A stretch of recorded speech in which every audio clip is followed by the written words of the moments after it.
Clinical facilitation and peer recovery coaching aim to guide a vulnerable group from chaotic survival into structured, sustainable stability. Success in this field relies on the ability to hold space for human transformation under extreme pressure. These groups process high-stakes variables like active relapse, severe systemic trauma, and impending mortality. Without a strong foundation, these weights can easily overwhelm the participants. When a group lacks the preparation to handle these topics, the session fractures. Instead of offering a path toward healing, the environment becomes a liability that risks further psychological harm. Facilitators manage risk through an engineered architecture called the container. It prevents destabilization when high-load emotional data enters. A secure container absorbs and distributes this load. By sharing stress across the network, the facilitator ensures no single participant breaks. We can see this architecture in action by deconstructing a live training session for recovery coaches at Sankalpa. The participants are adult learners. They are working to transition their raw, lived experiences of addiction into a formalized professional practice. Throughout the session, the facilitator uses precise verbal interventions to build a psychological container that can support the group's transition into clinical coaching. Mastering these structural techniques is the defining characteristic of professional clinical coaching. Every session follows a transition from the initial check-in to the setting of the agenda. This is the critical moment where the facilitator attempts to hand over control of the conversation directly to the group. The facilitator offers an open-ended prompt.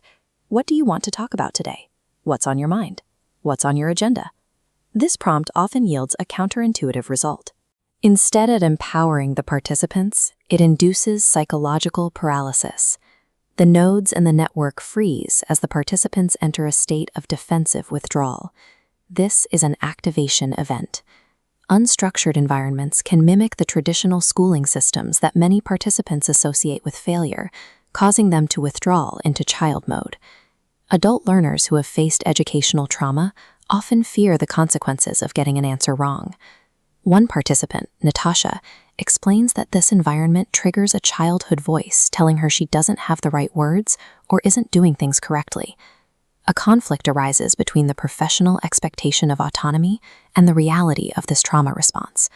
The participants find themselves unable to lead because they feel structurally exposed.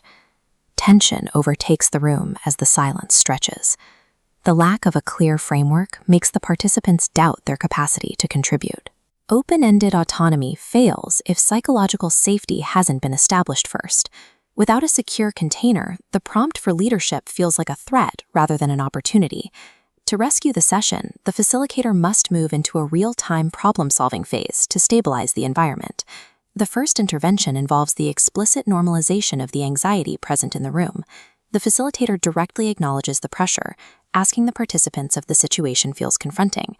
Identifying the tension aloud diffuses its power. It informs the group that their internal friction is a recognized part of the process, not a personal failing. The facilitator then employs targeted self-disclosure.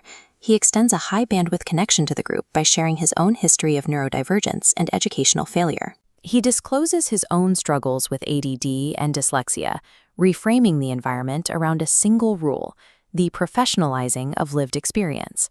This rule dictates that there is no textbook or academic exam.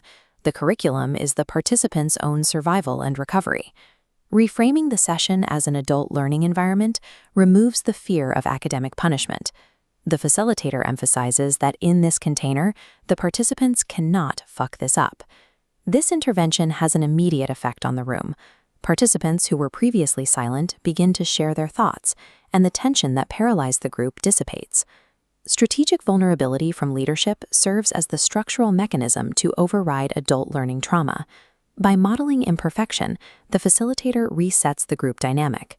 Once the container is secured, the session transitions into the formal mechanics of professional coaching. A structured coaching session requires an accountability check to forward the action, ensuring that the participant is taking tangible steps toward their goals. This process relies on a 3-tiered active listening framework, which the facilitator uses to navigate the conversation. The listener's objective is to map a participant's surface-level statements to their underlying needs, values, and purpose. This mapping is critical because of the nature of active addiction. For a person using drugs or alcohol, purpose is absolute and singular. Every morning provides a clear, overwhelming mission. They need to score. It is a dangerously simple, all-consuming drive for the day. Early recovery introduces a destabilizing void when that daily mission is removed. Without that hyper-focused drive, an individual can struggle to find meaning in a stable life. The coach addresses this by using specific inquiries, such as exploring past interests or life-changing events, to excavate latent values. These values provide the raw materials to rebuild a healthy sense of purpose. The coach helps the participant identify what gives their life meaning beyond the cycle of addiction. Professional coaching mechanics transmute the hyper-focused drive of addiction into a stable, forward-moving trajectory. The effectiveness of an engineered container is measured by its load-bearing capacity when extreme, unscripted variables are introduced into the conversation. Late in the session, a participant named Craig introduces several high-load topics that test the group's structural integrity. Craig discusses boundaries involving sexual abuse and his mother's impending mortality. These are the heaviest variables a group can process. Earlier, this trauma dump might have shattered the group. Now, the container absorbs the impact. Energy is distributed, and the network connections remain stable. The participants do not fracture or withdraw into child mode. They hold space for the complex reality Craig is sharing, maintaining their roles as active peers and coaches. This stability results from the specific framework established earlier, naming the trauma, bypassing the friction, and enforcing the active listening protocols. These interventions provided the participants with the structure necessary to navigate the shift. By successfully holding space for this high-load variable, the participants demonstrate their transition from vulnerable learners to capable clinical coaches. The session concludes with the group functioning as a professional cohort, ready to apply these mechanics to their own clients. Effective facilitation focuses on engineering the structural safety required for a group to process reality. It shifts the burden from a leader's answers to the collective's capacity to handle the heaviest weights of recovery.